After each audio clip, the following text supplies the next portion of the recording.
টাঙ্গাইলের কালিহাতী উপজেলার বলরা ইউনিয়নে তাঁত শিল্প বন্যার কারণে বন্ধ হওয়ায় বিপাকে তাঁতি শ্রমিকরা, অনেকের উনুনে হাঁড়ি নেই।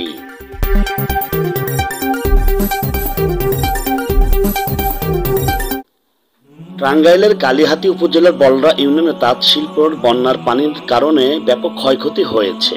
বলরামপুর, কাজীবাড়ি, কোকরাইল, মমিননগর, দড়িকোড়ছিলা, পাইকপাড়া ইউনিয়নে বন্যার পানি এলাকাগুলোতে প্রবেশ করায় বেকায়দায় পড়েছে তাঁতি সমাজপুর বিলপাড়া এলাকার অনেক তাঁত কারখানায় পানি প্রবেশ করেছে।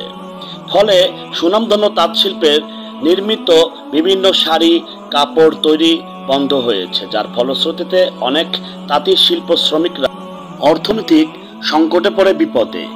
অনেকের উনুনে রান্নার হাঁড়ি নেই, ক্ষুধার্ত, সেই সাথে রোগ বালাই লেগে আছে। এ যেন মরার উপর খড়ার ঘায়ে পরিণত হয়েছে।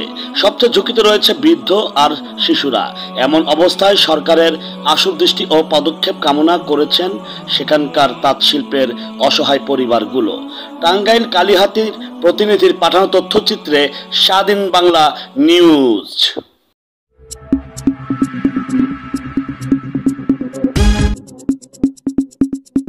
স্বাধীন বাংলা নিউজ স্বাধীনতার কথা বলে।